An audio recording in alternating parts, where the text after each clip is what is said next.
Ray, I want to introduce you to some of my really good friends. We all love you. We all support you.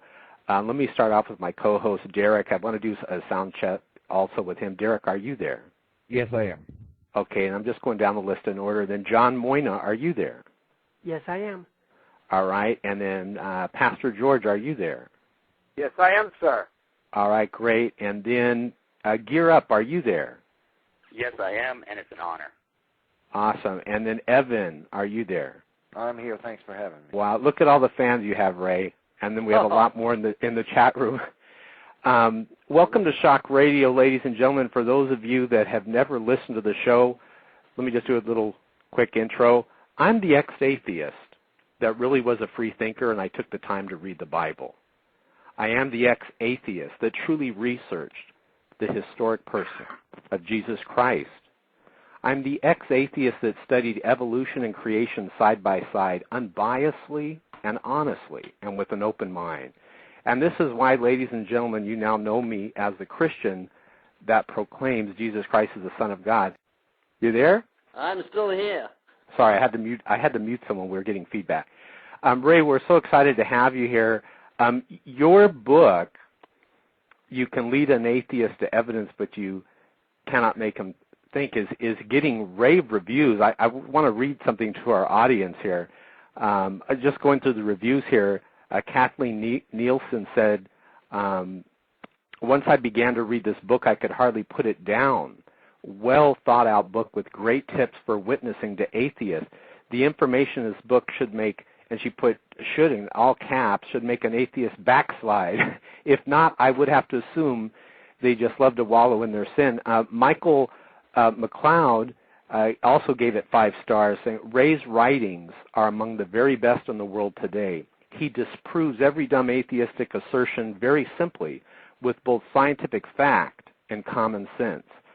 The book is sure to enrage the atheists and seculars of the world, but their anger and 1-star reviews are only proof that they are losing the argument. But it says atheists don't exist, and it is proven over and over again in this book, as even the most feeble-minded know in their minds and their hearts that there is obviously a creator. He goes on by saying, let's go to the next one. He has a really long review, 5 stars. I'll read one more by, it says a General J.C. Christian, patriot. Looks like it's someone in the military. It may be the best primer for defeating an atheist I've ever read. Really, really good. Ray, it looks like you got a hit here. Tell us about your book and why you decided to write it and how things are going. Did you read those from Amazon.com? Yes, I did, sir. You'll That's also exactly find where I about got 200 reviews from atheists saying it's the worst book that's ever been written. That's how you know it. You know the saying where it says if you throw a stone into a pack of dogs, the one that yelps the most is the one that got hit. It appears this is also a hit with the atheists. It seems to have struck a nerve. I think so. But it really is true that the title isn't really meant to be sarcastic or cynical. An atheist just doesn't think. All you got to do is look around you and look at the incredible creation that we live in, and then ask an atheist, can you make me a frog from nothing? Or could you make me a bird from nothing, or even a leaf or a grain of sand? Our most intelligent scientist hasn't got a clue how to make a grain of sand, let alone a living seed that will reproduce after its own kind, let alone something with a beating heart and blood vessels and liver and kidneys and lungs and eyes. And so how intellectually dishonest is it to say this whole wonderful creation came into being without a creator? It makes no sense. So I've been saying to atheists when I meet them, so you believe nothing created everything, which is totally unscientific. It's impossible scientifically. And they say, often they'll say, no. So do you think then something created everything? I say, yeah. So you're not an atheist, you're agnostic. Do you believe that something was intelligent? And most of them say, yes, I believe whoever or whatever it was intelligent. So these people really don't think deeply about what they believe. They've just grabbed onto a philosophy that gives them a license to fulfill their own sinful desires. That's the basis of it. Well, I had asked Conservapedia.com, because they had some really good information on you and also your book, if I had the permission to use some of the information on their site, and they said yes. So I want to thank conservapedia.com. It says, Ray Comfort, this is what it says about you, Ray. All good, of course. Ray Comfort is a leading Christian apologist. He has written large number of books on evolution and theology, including Evolution, A Fairy Tale for Grown-Ups, and How to Know God Exists, Scientific Proof of God. His latest book, which is the one we're talking about here, You Can Lead an Atheist to Evidence, but You Can't Make Him Think, knocked Richard Dawkins' book, The God Delusion, off the #1 spot in the atheism category at Amazon.com. Ray, we pray for Richard Dawkins. We don't agree with him, but he seems to be very upset about getting knocked off. I want to tell you, I found an audio. I want to play this for you. Ladies and gentlemen, tell me if you sense a little bit of anger in Dawkins' voice here towards my friend here, Ray Comfort. Listen to this. And congratulations, by the way, by knocking Dawkins' book off the #1 slot, Amazon.com. Listen to this audio, ladies and gentlemen. Written in about Ray Comfort. He's an evangelical Christian. He's got very different views from you, opposite views, you could argue. He's asking, how can Darwin's Origin of Species be refuted in 54 pages, which is effectively what Mr. Comfort's trying to do, isn't it? There is no refutation of Darwinian evolution in existence.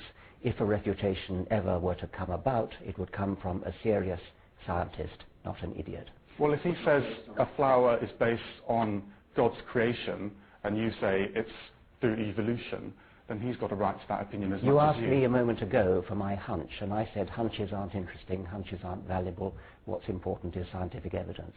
It doesn't matter what Mr. whatever his name was, Comfort, what his opinion is. It doesn't matter what my opinion is. What matters is the evidence. The evidence is absolutely clear. The evidence is in favor of evolution. Okay, and Ken's question is, how does evolution prove there's no God? Well, it doesn't. You can't prove there's no God. You can't prove there are no fairies. You can't prove there are no leprechauns. You can't prove that Thor and Apollo don't exist. Wow. He sounded a little upset there. Ray, before we were coming onto the radio show, we were in a chat room, and there was a person that believed in evolution that came in, and I asked them, what is the best proof and evidence you have that evolution is correct? And the gentleman said, there's all kinds of transitionary forms, and we asked for him to point out one, and he said, well, I can't come up with one. Yeah, that's usually the way. Let me just talk about Richard Dawkins for a moment. Yes, he seems upset, Ray. He does. Well, I can understand why he's upset. We gave out 170,000 copies of Origin of Species to 170,000 university students in 100 of the top universities in the U.S., myself and about 1,200 other committed Christians. And he was pretty upset because we gave the opposing view to his belief. And not only did we give them out here, we sent 1,000 to his own hometown, to his own home university, Oxford University, and I sent personally hand-delivered a basket of fruit with a banana in the top. And very good. And I didn't say who it was from. I left it to him to formulate his own theory as to its origin. That is so good. And so that's probably why he's a little upset. I'm sure, because he does know who I am. He's mocked me quite often. So to make out he doesn't know my name shows there's something stirring in him. But Dawkins, right. He's not pro-evolution. He is anti-God. His agenda is to turn people against God. He's like a Goliath that loves to blaspheme the God of Israel. And I would love 20 minutes to throw a stone into his forehead and leave an impression on his mind, because he's got a conscience. He knows right from wrong. Love to take him through the commandments and show him that he needs God's forgiveness, because his gripe really isn't against Christianity. It's against hypocrisy of religion. And England, if you've studied the Anglican Church, is pretty dead spiritually. And if he was brought up in an Anglican church, it's like sitting in a museum often. I preached outside an Anglican church for every day for 12 years. And I heard they had a board meeting because I had said half a mile behind me is one museum and right in front of me is another, speaking of the Anglican church. Because 100,000 visitors came in to that church to look at the glass windows, and if you prayed in there, people would probably stare at you because it had become nothing but a museum, and that's what the church is like in England. So Dawkins' gripe really is against traditional religion and hypocrisy, and I hope he sees the difference before he goes to meet his maker.